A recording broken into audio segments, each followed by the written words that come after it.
Thank you all. Welcome to everyone on the same page using Indiana's Teachers Family Communication Tool for Early Childhood. My name is Jessica Conrad, and I'm here with my cohort, Jessica Tomasino. Hello. Going to turn on the live transcript. So everyone should now have a closed caption button if you'd like to use the closed captioning. If you would, in the chat box while we do some kind of housekeeping slides, tell us who you are and where you are from. I'm always curious who has come the furthest to join us today in the chat box. Thank you so much. If anyone is having any audio issues, the best thing is to sign out and sign back in again.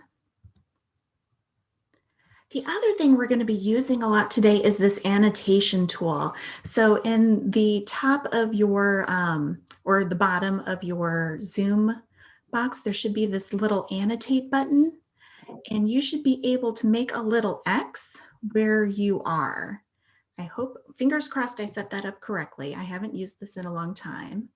I'm going to use my little stamp tool. Use the little stamp tool, and I'm going to stamp. I think that's where I am. So you can draw on my screen, you can. Is that working for anyone else?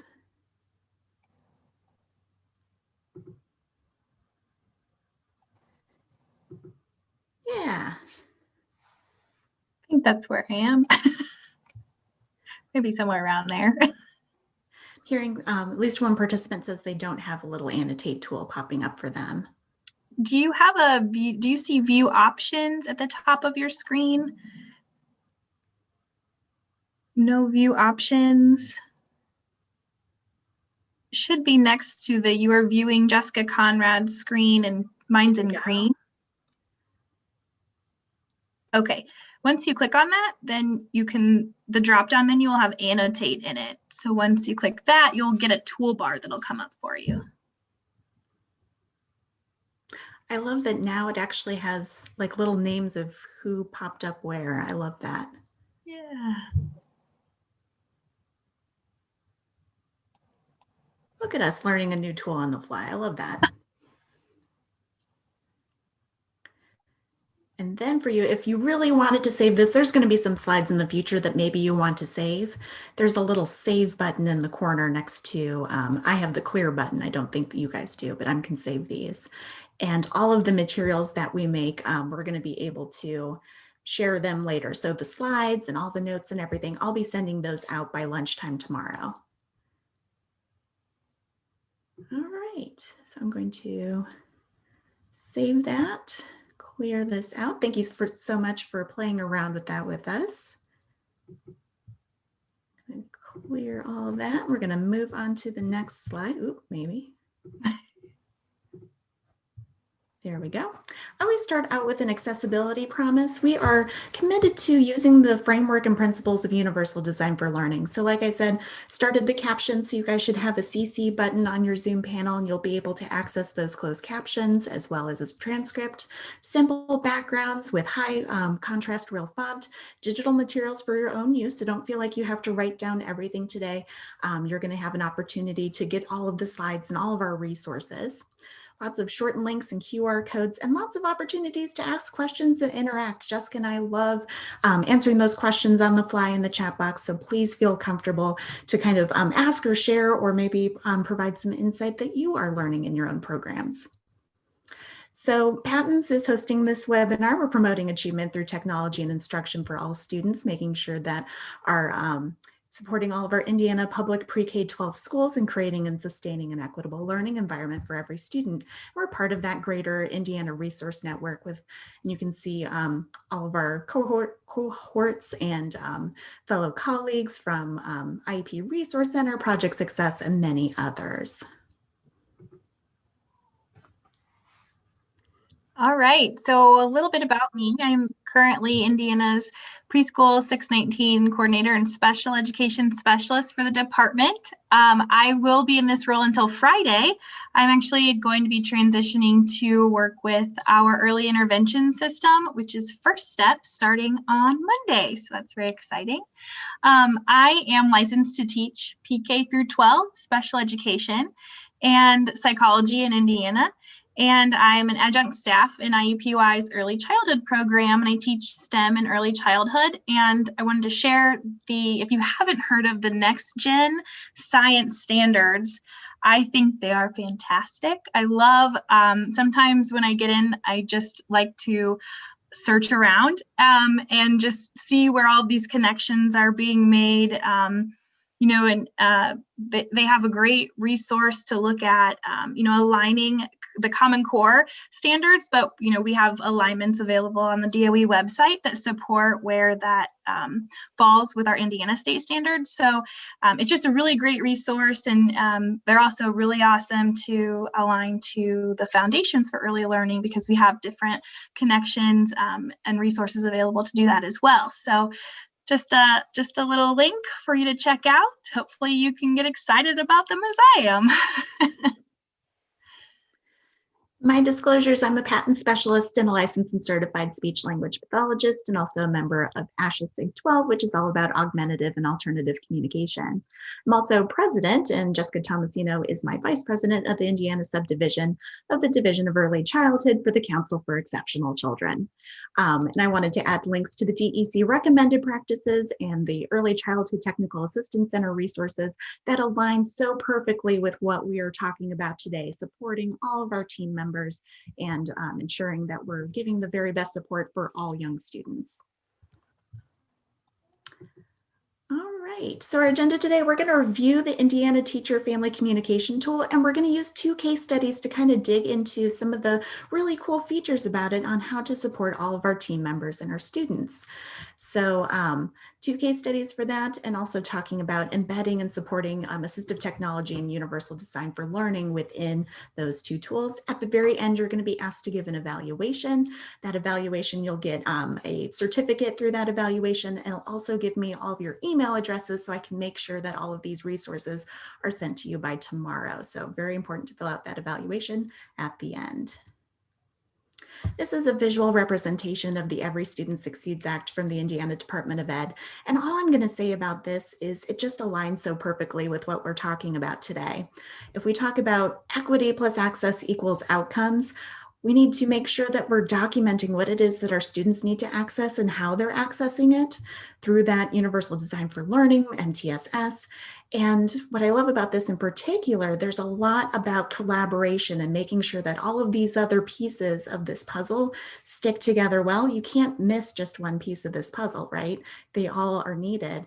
And collaboration in particular, making sure that we're supporting the curriculum assessment and instruction that we're doing. So lots of great alignment to ESSA. So we have a question for you. How do you communicate strategies and resources to families? I don't think there's any wrong question to this one. Would you say, Jessica? No, we are just curious, what have you found to be the most successful way to equitably give access to information and communicate strategies and resources? I see Allison said weekly newsletters and Canvas. I'm going to pop that on here.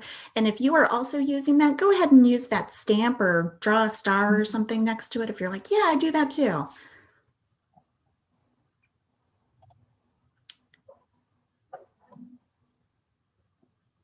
Anything else?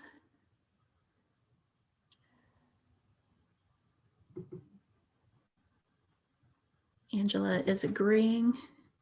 Is anyone using Seesaw? Emails, Zoom meetings. Emails. A daily communication sheet.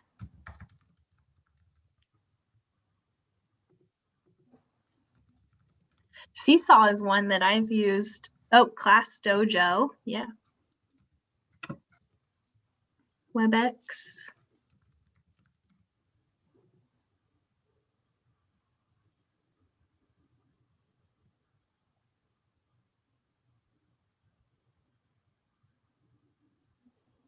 used that daily communication sheet a lot with the students that I was working with. Me too. It made sense to me because it was everything I wanted to know, everything I needed.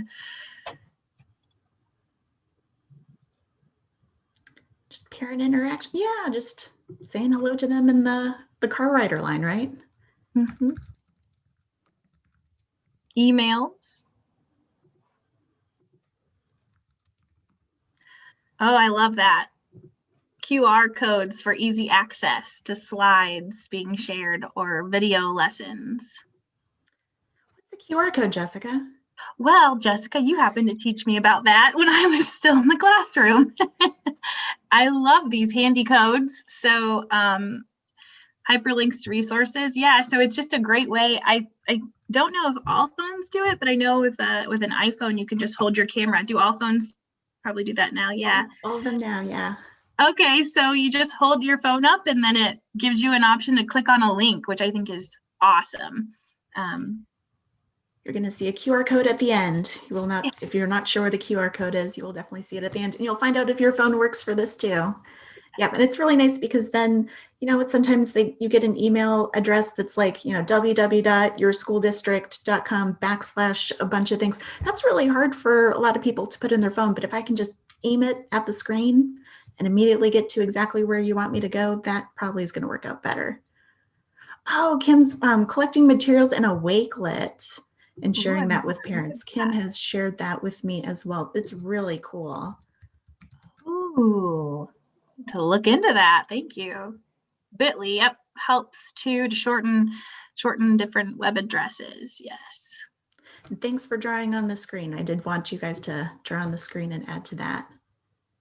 Share information with families when we do evaluations, give out handouts, especially after that evaluation period, right? Like you get so much information sometimes. It's a little overwhelming. So having something to take with you to read later after you kind of processed everything. That's great. So I'm going to save this. All right, that is saved. Clear. Go on to our next piece. All right. All right. So this is the where you can find the tool. So just going through here and scrolling down to resources, school and staff resources. Then scrolling down again, and it is up actually. Yep. The Foundation's Teacher Family Communication Tool right there. So that's where you can find it on the department's website. When you select the tool, it'll force you to make a copy. So I found it helpful to save it for my example with my student's name, but I might save it with my last name and a student's initials for each student. But the first page gives you a lot of really great information. What was the purpose of the tool and how you might use it, who it's intended for, and then additional resources to help support your use of the tool. So a little bit of background. When we first thought about this tool, it was after the town hall meeting. Some of you might have heard of it or even participated in it, but when we first went into e-learning, the Department of Education hosted a town hall. And one of the requests was a way to communicate and store information to help teachers and families and providers.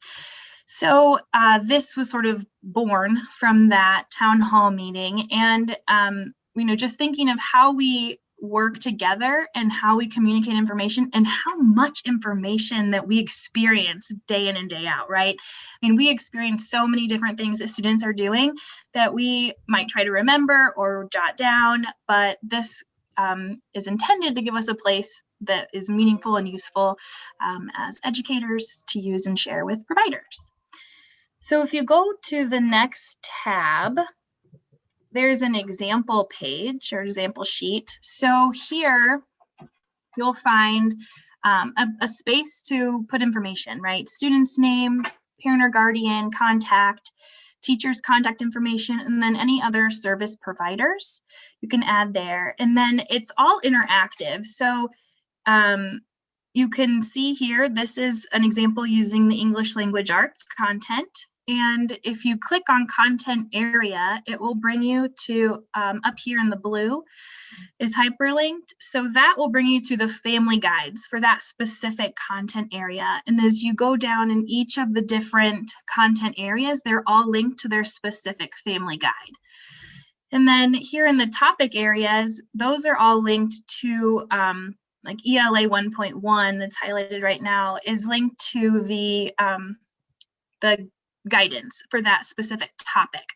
So you can click on that and then it'll bring you to that page for that specific topic area.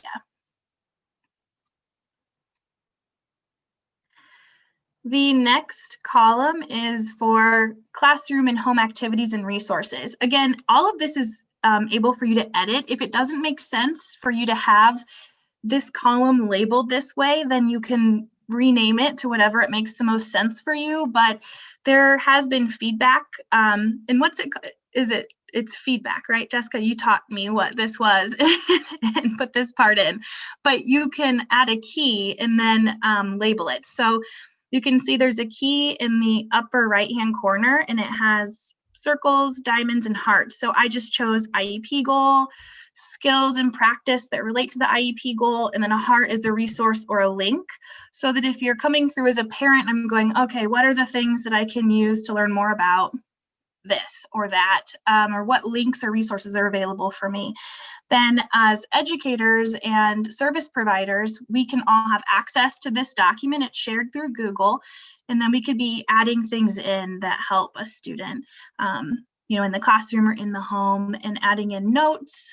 Maybe myself as a parent saw something that I think, oh, we've been working on this, and I'm going to add it in to communicate this to everybody on my child's team.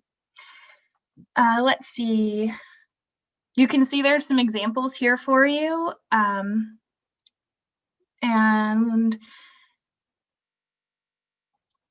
also assessment data. So students with IEPs are required to take the iSprout assessment. So this would be a place for you to upload reports. And so we will have parent-friendly reports soon.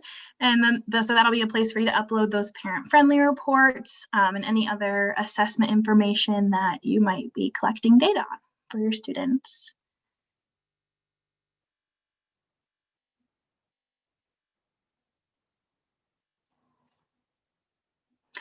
Okay, so we're going to go through, I know that was a lot of information. We're going to look at Nevaeh. So Nevaeh is a 4-year-old and she has difficulty staying focused during large group activities, talking to her neighbor many a times. Sometimes she'll take her shoes off, sometimes she'll lay down on the floor. She might scratch or bite her hip. And kick peers when they have a toy that she wants. So that's her way of communicating that she wants that toy. She is an only child, so she doesn't typically have to share toys. So that's something new for her. But her favorite thing to do is to play with seashells in sand. So Nevaeh has a little box, and it's a coping skill that she's learned to use when she becomes upset and maybe needs to re-regulate. She'll go grab her little pencil box and has some sand and some shells in it. And so that's something that she uses to bring herself back. So that's a little bit about Nevaeh. So we're going to go through and show you how we might use the tool for Nevaeh. So I didn't put it in here, Jessica, but I have it open on mine. So can I share my screen? Okay.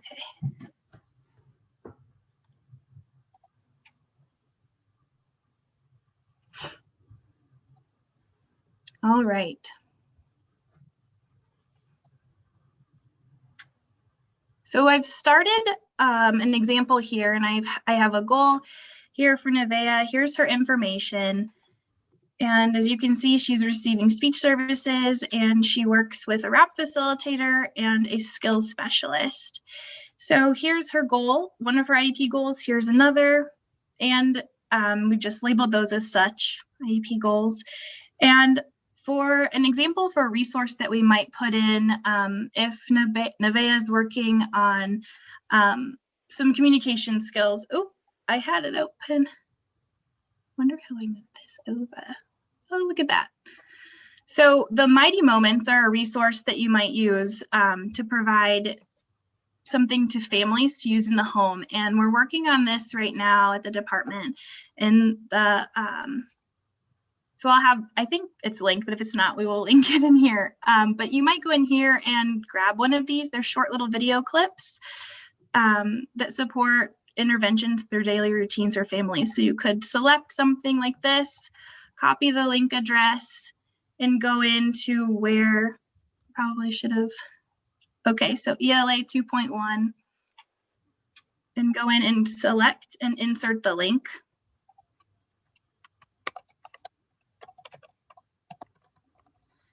And paste the link in and apply it. So then this would be something easy for a family member or any other service providers to come in and say, oh, this is something that they're working on in the classroom, ELA 2.1. This is something that we can use as a resource in the home or any other environment.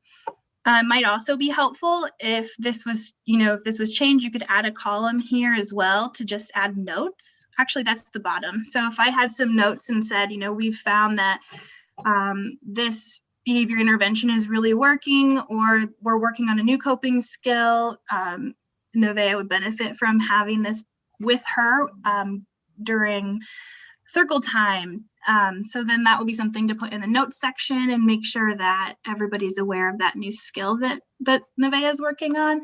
And then that way we're always prepared and we have all the materials needed and support needed to, ensure that she has what she needs. All right. I do want to mention at the end here is a resource list that we've been working on. So this is just a couple of things that I've added in. Of course, when you make a copy of the tool, it'll have all of this in it, but you can also edit it and add links to things that resources that you found very helpful. I know as educators, we have our little documents. I had a Google folder that I just found things that I loved and I would stick them in there so I didn't forget where they were. So this could be a nice place to house a lot of that information. And then you could copy it into the sheet where it made the most sense throughout the tool. That was something that Jessica and I spoke quite a bit about. If you are using this with multiple students, it makes a lot of sense to me, if I'm always making sure that I post in, my school's login for Starfall or some really great free resources that parents can use during continuous learning. I might have a master sheet of resources that I can quickly pull out and paste into them, knowing that I'm going to tweak them individually for each student, but there might be a bunch of common ones that I love grabbing, kind of similar to someone had mentioned handouts after evaluations, developing, your favorite handouts for supporting families, learning language or practicing social skills, things like that. Yeah, and that's a good point, Jessica. We have the family-friendly reports for iSprout, but there might be additional information that you tend to provide families because of questions that you're frequently getting after those reports. So maybe that's a place to house anything that you give to families as a supplement to information. Yeah. Okay. Go back. Do you want me to share my screen? Yeah. Thank you. And on the topic of resources, I had to hop on the Bitmoji bus, I guess, and I thought this was so fun. So this is just really a list of links and resources that could be very helpful when working with preschool students and families as they transition to kindergarten. So there's just a list of resources here. There's the Mighty Moments website. Oh, it is linked. I thought it might have been. So also one new YouTube link that might be helpful to you. The IEP Resource Center recently recorded a preschool IEP's recording. So that's the preschool IEP's book right there. And it's really helpful. It talks a lot about specifically designed instruction and focusing on writing IEPs for students in preschool. So, oh, and another one that I wanted to point out are the early childhood acronyms. Ironically, it's ECE acronym. So, but then the next slide also has this information in the list. So if you're more of a list person, those are also available to you. Thank you for making your Bitmoji accessible. Yeah, anytime. If you need help making a Bitmoji accessible, Patton's project has a very nice tutorial. We can send that out too.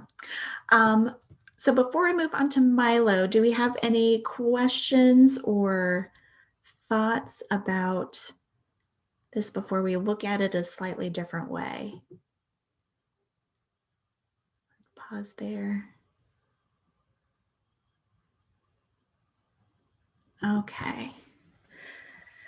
So our second case study is Milo. Milo is 4 years old and has a very complex communication needs. His family speaks a language other than English at home, and he does not use mouth words to communicate yet. So he's hearing 2 languages in 2 different environments, and he has a brother who's been serving as translator in a lot of situations. And I think we know some situations where that is happening. And it's not been very successful or very helpful.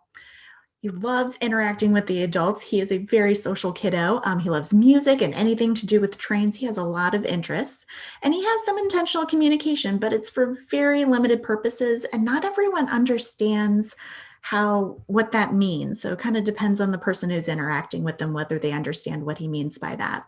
He has a lot of people on his team. There's his teacher, his social worker, there's OT and PT. He also receives ABA services. There's an SLP and an outside private SLP, the occupational therapist, the physical therapist. There's a wraparound facilitator, and he also gets music therapy.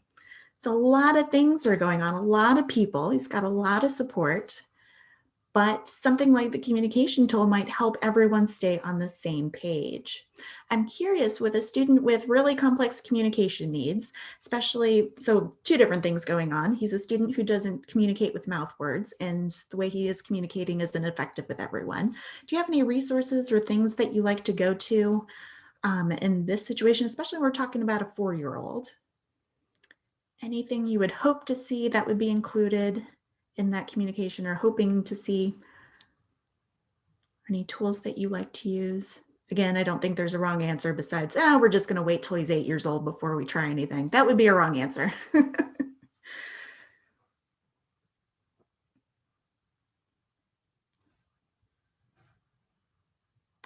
Communication Matrix, says Christine. Communication Matrix is a wonderful tool. Communicationmatrix.org is a free assessment until the end of this calendar year. And then next year, I think it's the first 3 assessments you do are still free, which is still a fantastic deal. It's a great way to help analyze and assess students who have communication skills that are typically achieved by 2 years of age.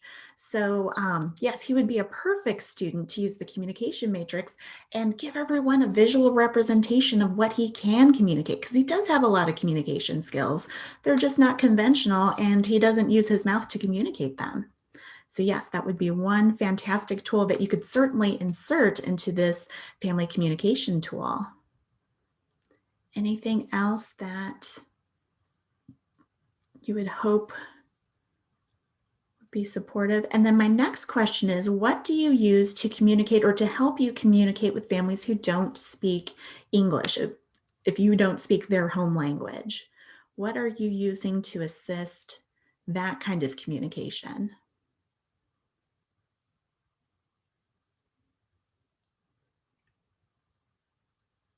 I would say the wrong answer here, I don't know, what do you think, Jessica? I think the wrong answer here is that they're using a brother to do most of the work.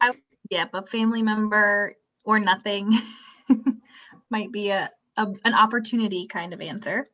Microsoft Translator, Google Translate, interpreter. Snap and Read. Snap and Read. So Microsoft Translate and Google Translate both being free options that automatically translate to dozens of languages. Certainly not a good option for situations like an IEP conference or decision-making things, because that translator probably isn't robust enough, or an equitable access solution, and you might need a live certified translator for those situations, especially when little words do make a big difference and when we're trying to make decisions regarding our students' education. So certainly thinking about what option really is providing that equitable access. But of course, Microsoft and Google Translate both having audio and visual support. So being able to take that worksheet or take that notice about, hey, we need to make sure we have coats on during the cold weather, being able to, on the fly, make it so that it's accessible in that family's language. Yeah, so having that conversation of what tools and technology and supports we need to make it truly accessible is important. So I'm going to pop into Milo's and give you an example of one of my favorite communication tools that we have spent the last semester kind of fine tuning and figuring out what teams are like. And this is called a communication dictionary. Communication dictionaries have been around for a long time, comes out of, at least as far as I know, out of intervention for students with deaf blindness. But I think this is really helpful for all students who have some communication skills that maybe aren't conventional or maybe not intentional. Certainly a lot of skills that might come out of doing something like a communication matrix. What this is, the purpose of it is it's meant to be easy. It's a living document. It's not supposed to be done once and then it's done for the year. It's meant to be changed over time. And what you do is list in this column, what are the observable behaviors that we see? So for example, Milo moves one fist towards his mouth, and that is his gesture for I want to eat. Not everyone would pick up on that right away, right? You might think it means something else, or maybe, part of his face hurts or whatever it is. So you give your best guess what it might mean, and then write down what is it that you should do. So do I give him a snack or show the visual schedule of when I can eat or something like that, and pair language to it, and add any other notes or visual or tactile supports that you might provide that student to kind of help enhance that communication. If we focus on what you can do instead of listing all the things you can't do, we're going to have better intervention, right? So instead of being a deficit detective, we're going to figure out what in our environment can support what you are already doing so we can enhance and expand what you're already giving us. One of my favorite things, so the very first communication dictionary I ever did was for a high school student whose eyebrows would flush before he projectile vomited. If you have any students that communicate through vomiting, you know that can be a very frustrating thing. And it took me a really long time to know when he was about to projectile vomit, but his assistant, who was with him most of the day, absolutely knew every time it was going to happen and could grab, what was going to prevent everyone getting covered.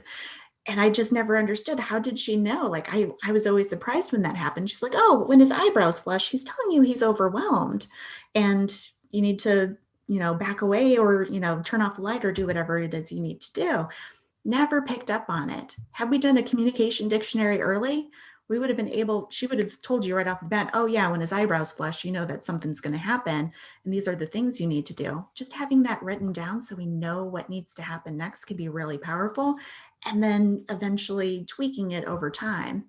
One of my favorite ones is, what was it? Oh, we had one, we were talking about a student who would reach up his arms because he wants to be picked up. And over time in the classroom, no, we're not going to pick you up. We can give you a high five. We can hold your hand as we walk across the room, but we're not going to pick you up. And then started to realize, when he does that, when mom comes to pick him up, she does pick him up to carry him across the parking lot. Maybe he's trying to tell us that he wants to go home. Maybe it's changed over time that, putting my hands up in the air means I want to go home. So now we can change how we interact with that.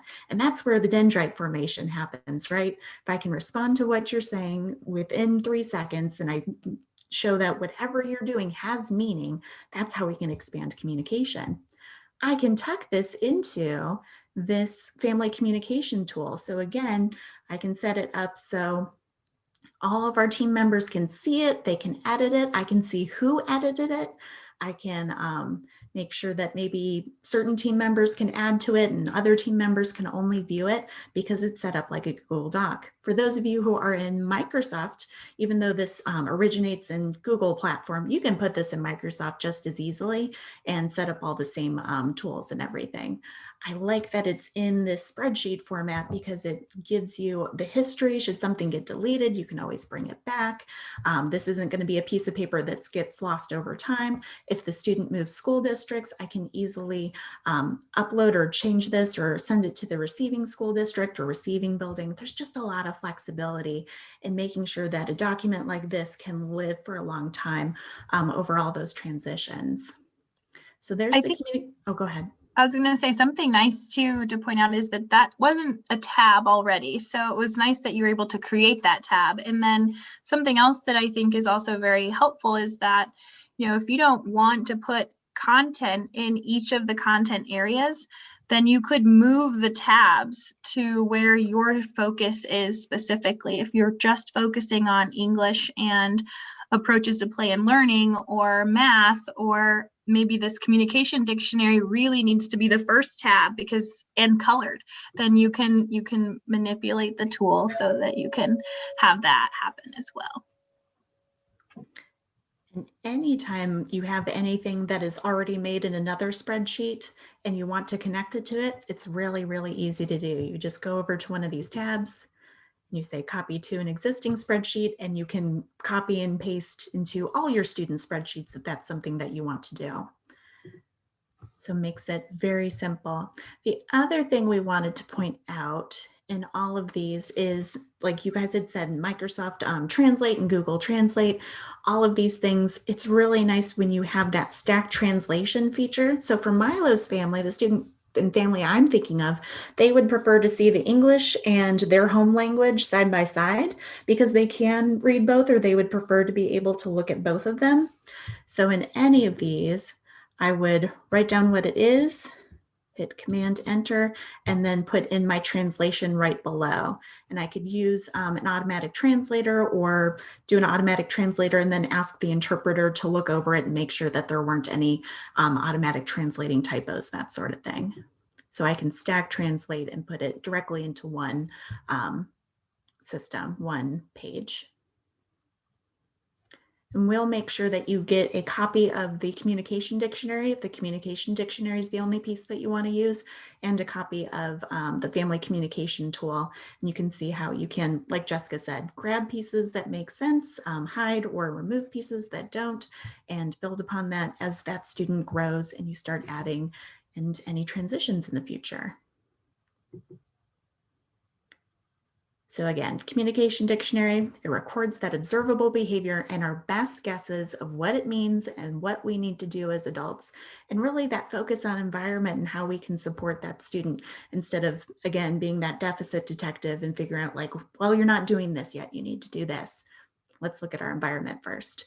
And again, it's meant to change frequently. So if a Google slide isn't really the most accessible option for your team and you'd rather have that printed out, print it out. Whatever it is going to be the most accessible, that's what it should be. Another cool thing about the fact that this is all on a spreadsheet is you can set this up to get alerts to changes. So I know we have a lot of related service providers and people who have very large caseloads, and maybe you're not somebody who's going to be going in every week or every month adding things. You can go to any of these and ask to receive alerts. Going into tools, creating a notification rule, and I can get an email, perhaps a daily digest. So I'm not getting an email every time somebody updates one of my students, but just a daily digest of all the changes that are made in here so I can keep up to date. And I'm not expected to go into every student's communication tool to see what has changed or what information has been put in.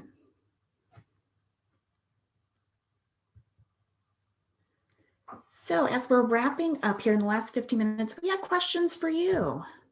So Jessica, you want to lead us in this first one?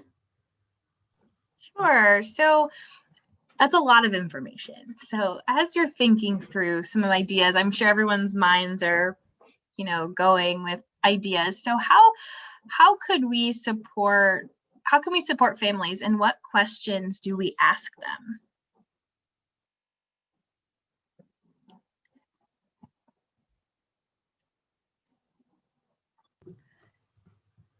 might be some questions we would ask them.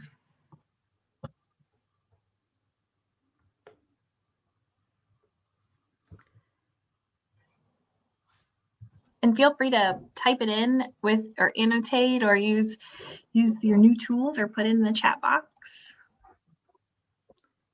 While they're gathering their thoughts, I know, Jessica, you and I had talked about oftentimes when I think about all the resources I could put in, they're not necessarily the resources parents need in that moment. Mm-hmm.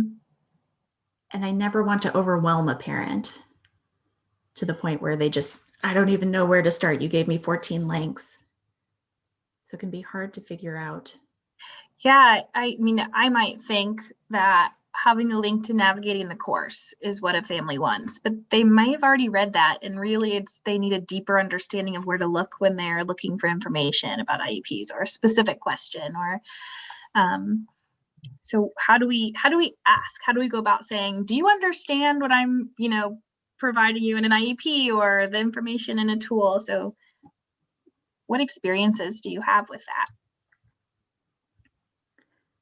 Just looking at some of the names in the list, I know a lot of you are coaching folks or that person who's trying to help other people. So Christine said, using the SET framework to discuss with all students and family, get good questions. Yes. So SET is a framework from assistive technology that personally I think applies to a lot of other frameworks as well, where we look at the student and their environment and what tasks do we need them to do, or we're hoping they'll be able to access. And then we start talking about the tools. So as it relates to this, we're looking at the student and what we've already identified tasks. Now we need to think about what kind of tools and home activities and resources do we need to support all these other things. So I think the SET framework really aligns really nicely to this tool. Yeah, it sounds like it. I like how Therese mentioned seeing what's important for the family, what is their goal? And I think that's, having high expectations and helping ensure our families have those high expectations for their children as well. And then really, really tailoring a lot of the work that we're doing around the goals that they have as a family.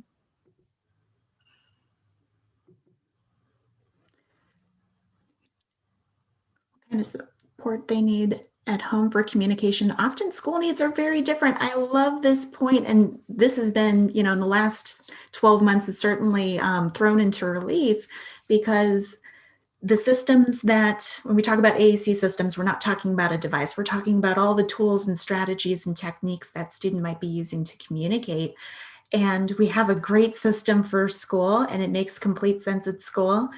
But then now we're at home and it just doesn't make as much sense. Communication partners are different. Communication needs are different. So the system has to tweak, right? It makes sense. And I think we're learning a lot more about what kinds of techniques, strategies, and aids need to change. And I think that applies not just for communication, but for all these tools that we are talking about. Like all the little like STEM kits and things like that. Jessica can talk more about that, but it needs to look a little different when you think about materials at home.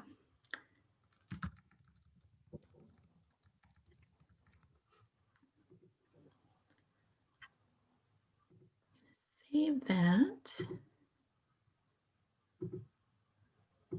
Clear that out.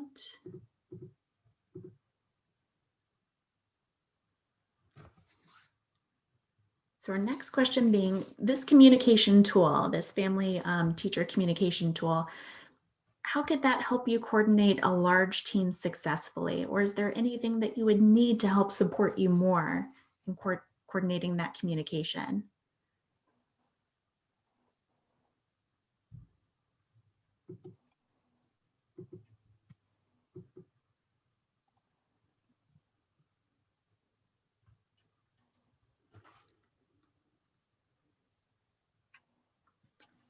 That was one of the things Jessica and I had talked about originally. If I had a caseload of 85, I could not be responsible for checking every single student and making sure that all those updates came in. So I was so glad. I'm like, oh, you made it on a spreadsheet so I can get the daily digest and I don't have to go into every single student wondering if someone had updated. So that daily digest for me was something that was really important. Yeah, and when we had this conversation too, we also discussed, we were in a time where we were all rapidly switching to a continuous learning style that was new to everyone. So I really liked the check boxes because I could see myself going through for an entire class and at least, or, just checking the things that we had learned throughout the year up until that point, which topic areas we were able to hit. Because of course, for that continuous learning, we don't want to learn new things. We're just building upon those skills that we practice. So, what resources might I have had or used, even in the classroom, any reading videos, anything you could link in here, slide decks for your families to access. So checking that off so they know kind of where to pick up and then supporting them through, resources that you've already used. As a related service, this would quickly enable, oops, it moved. Okay, me to see how goals are being supported, and then I could easily add information. Good. Kim says, I like the idea of a shared document with families and providers. I'm wondering if there is a way to tailor it for viewers. For example, teachers and therapists will need to see content connectors and goals and how they align, but a family just may need to see what kind of goal or SKB we are working on and why in a more simple language. That's a really good point. Yeah. And I'm not sure how that might, Jessica, you might have ideas about that. Could you hide columns or would it just be tabs? Because maybe that's an addition of tabs to the document. Maybe I could see if you just wanted to give, for example, if the family was only supposed to see a view only version, you could easily set it up so that certain pages were published and certain pages were, and then the entire, this actual document, let me go into this as an example. Oh, I'm sorry that all the words carried over, but you can go over here to File, Publish to the Web, and create, say you only wanted science to be viewed, or if you had a page that was simple language SKBs or something like that, you could do that. But I love that idea. That's definitely worth going back and, oops, sorry. I wonder too if the key could be used in a way to note, families, we want you to look at, this is the content that you can read through, but it might be better digested if you look for the hearts to indicate those pieces that are a more simple language or would connect easier in the home.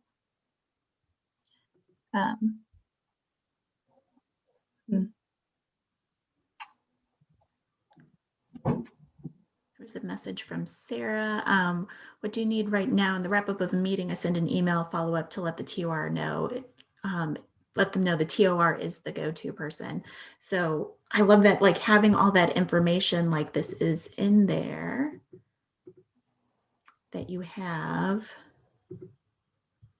the ability to put in all this information, especially when you don't know who is the OT, who's the music therapist, who's this music therapist they go to once a week. And I don't know who they are. They're 4 towns over.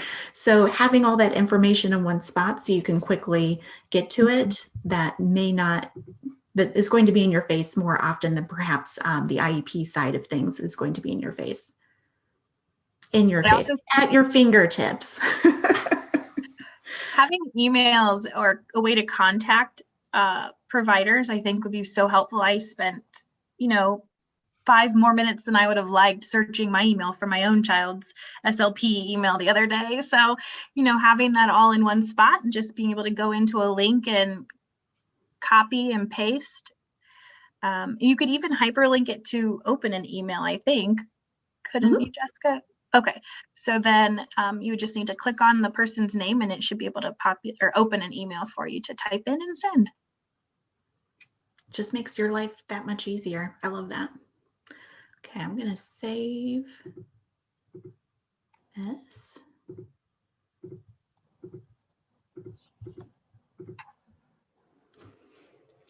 One last piece. I know we have 5 minutes left. We wanted to briefly touch on Universal Design for Learning, of course, being that framework of support for the wide variety of learners that we have in our environment. UDL is for every single kid. And Jessica has some really great resources to share. Yeah, so of course we have the foundations guidance. And if you haven't seen that, that's on the early learning website.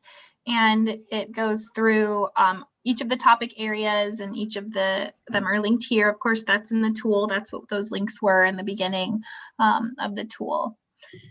So it goes through all of the content areas. And then iSprout, there are lesson plans coming soon to help support yeah, I'm very excited. I think these are going to be wonderful, wonderful tool for educators. So there's a lot of information in those lesson plans. They're broken out by items needed, and here's just a little glimpse of what those are to look like. But materials needed, the description of an activity.